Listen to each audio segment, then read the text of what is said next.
My next guest is the longtime co-host of Fox and Friends every weekday morning on the Fox News Channel. He's also a New York Times best-selling author. His latest, just out this week, is The President and the Freedom Fighter: Abraham Lincoln, Frederick Douglass, and their battle to save America's soul. Please welcome back to the program, Brian Kilmeade. Brian, thanks for being with us.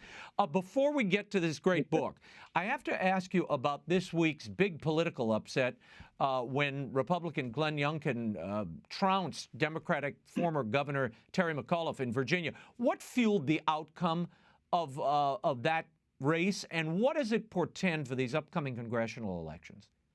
I think there's a lot of things. I mean, I'll tell you what the stats say. What the Fox News analyst said, well, number one issue was the economy. Number two was the education. But there's a few things that happened along the way. Terry McAuliffe decided to run, I'm Terry McAuliffe. I was here before. This guy doesn't know what he's doing. That didn't work. I'm Terry McAuliffe. Donald Trump's a terrible person. This guy's like Donald Trump. Well, he's not. Okay, that didn't work. This guy wants to dominate education, like parents run education, and he thinks he's kissing up to the teachers union and teachers. So that didn't work. In fact, it boomeranged on him. And when he got desperate, then he brings in celebrities. That didn't work. So when it's all said and done, he imploded by choosing to go with Randy Weingarten in his last day and saying, oh, the first thing I'll do when I get the job back is I have an idea. Let's get rid of some white teachers and bring in some people of color. As I think Ian Pryor said, who put together some of these parental groups to battle against CRT, I thought he was trying to throw the race.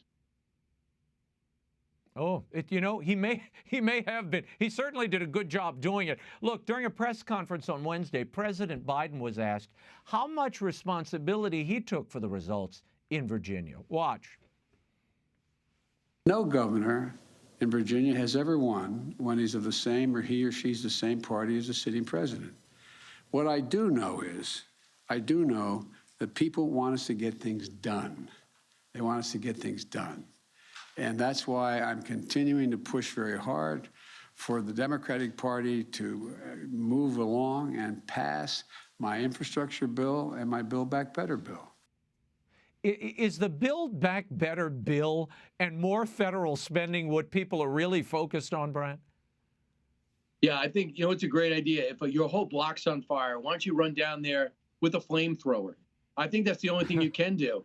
It just makes no sense what he's saying. And what I think the undercurrent is, Raymond, is that his problem is not even with Republicans. He could sit there and try to act angry and sound off. His problem's with Democrats. And they're fighting in front of their parents, in front of their kids. We're just sitting there watching on the side saying, you guys can't even decide how best to destroy the country. You can't pull off anything. So number one, you could say that if he executed the deal, it would have made McAuliffe's loss even bigger. Or you could say if he executed the deal, it would have shown that Washington works. For me, the American people who looked at this, I think 40% had no idea what was in it. Zero. So 40% said, I don't even know, I can't even make an opinion yet. So I did think his assessment was terrible. And his press conference in Scotland was embarrassing. Yeah, well, and with 2,000 pages, more than 40% of Congress people don't know what's in this bill. It was just released. Anyway, let's talk about your book, The President and the Freedom Fighter. This is your fifth historical book. Why the focus on American history? Obviously, it's greatly contested today. Yeah, well, I worried, Raymond, that I was going to be doing a book that I'd have trouble talking about on Fox News, when I started with George Washington's Secret Six, because we're into the news, right? If you have a biography on Joe Biden, you're going to be booked in the A block on every show, or Donald Trump, I get it. But now that all changed because there's so much of our past is now under scrutiny. There's so many people who want to get their screw gun and take down George Washington, Abraham Lincoln, Andrew Jackson, and even Frederick Douglass. During the Black Lives Matter riots, they took down 2 Frederick Douglass statues. They should have put up 2 more Douglass statues. I mean, think about this. This guy was the ultimate abolitionist. Maybe Harriet Tubman has a slight lead. But are you kidding me? You were really clueless on our history. So I just thought this would be a great topic to talk about somebody who escaped from slavery and tried to make America a more perfect union. And I want to talk about a guy who escaped from poverty, who with 2 illiterate parents, who basically gave him 1 year of formal education combined. who ended up being two Hall of Fame human beings and arguably two of the most important Americans ever. Yeah, well, Lincoln, obviously one of the most written about presidents. You focus your book on how he and Frederick Douglass intersected and how they really came to work together despite great differences. Lincoln inherited this divided country. He knew slavery was wrong, but he was slow to abolish it, fearing it would rip the country apart. Douglass, as you write about, wanted things to happen much faster. How did they first meet, Brian? Well, it was Douglass. The reason why they met, I mean, as if they met. Frederick Douglass showed up for one of the Lincoln-Douglas debates. He was in the audience. And his name came up, by the way, and he would read all about it. And he had great hope for this Republican Party because they really got the sense that they knew how bad slavery was and were willing to say it. And he was the first nominee in Republican presidential party history. So he was always writing about him. And he saw that he had this big job, and a lot of his friends said, "You have a problem with Lincoln? Why don't you go talk to him?" So he did what you could do back then. He got online outside the White House. And they walked up and they said, "Who are you, sir?" He said, "This is my card." They sent it up to Lincoln. He stayed online 5 minutes, and they brought him right to the front. In fact, the TV special on November 7th, I actually did the stand-up for roughly where Frederick Douglass stood in front of the White House. There was no fence. You literally waited on the porch. And I did a stand-up there, and then Douglass would immediately go up. And the minute he saw Lincoln, he said it was in a chair way too small with legs that would just spread out that seemed to go on forever. And he said he seemed to wear every wrinkle had a different part of the Civil War in his face. And he walked in and he said, "Frederick Douglass, I know all about you. And Mr. President," he goes, "take a seat. What do you want to talk about?" And they hit it off. And they hit it off on real issues, not, "Can you show me pictures of your family?" It was emancipation. What's taking so long? Why didn't you do it right away? Colonization. What was colonization about? We're Americans. We want to stay here. Why were you looking to put us elsewhere? And then here's what he's working on. Shows what he's working on. What about getting more African Americans into the armed forces? Let's do it. Can we get equal pay for them? Let's try to accomplish that. When the Confederate soldiers capture a black soldier, they kill and torture him. They don't do that to white soldiers. Fix it. You got it. So they had a legitimate conversation. It was one of these things, and you meet these people sometimes in your life right away. And you meet people at work and you say, "I just get along with that guy or that girl." Great. And work well. Those are the two. And they were corresponding. They only would meet 3 times, supposed to be a fourth. It looks like Douglass had something else to do. Previous engagement, he had to give a speech.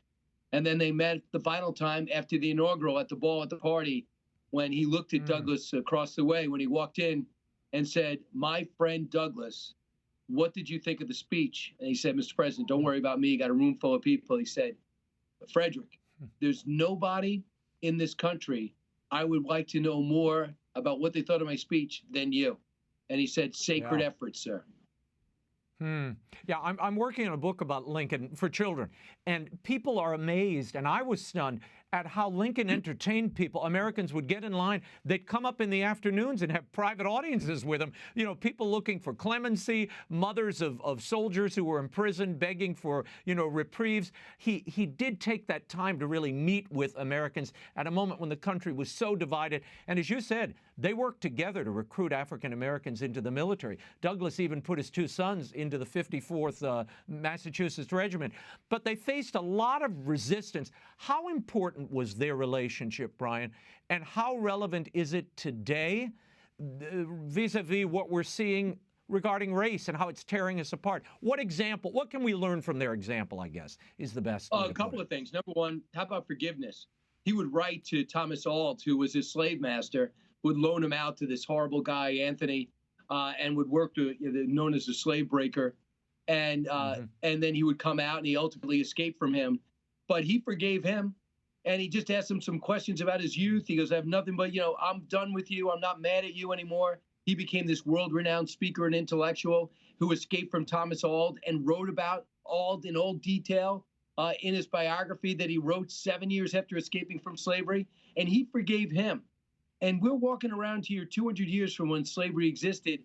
And there's people that say, "Well, I can't forgive what happened in America." Really? If Frederick Douglass in his lifetime could forgive, and he experienced slavery, how dare we hold a grudge? Especially because we have a country to make better. We don't have time for this. And for Abraham Lincoln, the one thing I would take from both men, they're both self-made men. No one gave them anything. There was no social safety net. Now, I'm not telling you you're going to be president. I'm not telling you you're going to leave an abolitionist movement for your life. But whatever it is, obstacles are part of the game plan. What our country is trying to do is just clear the field for you to reach your potential. And that's all those two men wanted. And they cherished it. Even though he was born a slave, and many people looked at African Americans as a lesser race at the time. We learned the folly of that, and Benjamin Franklin would learn about it in his lifetime. I would say that if they could overcome that, I think it should give people reason to believe they can overcome anything. Don't tell me where your parents are. Don't tell me where you live. Don't tell me how much money you have. Just tell me what you want and go for it. Yeah. Brian, before I let you go, on The View last month, former Secretary of State Condoleezza Rice addressed critical race theory and how history is taught in classrooms. This is what she said, and I want to tie it back to the book before we go. One of the worries that I have about the way that we're talking about race is that it either seems so big that somehow white people now have to feel guilty for everything that happened in the past. I don't think that's very productive. Or black people have to feel disempowered by race. I would like black kids to be completely empowered, to know that they are beautiful in their blackness. But in order to do that, I don't have to make white kids feel bad for being white. Brian, how does that track with Frederick Douglass's view on the inherent racism of people, especially children, for instance? I mean, for children, he was convinced growing up, most of his best friends were white kids.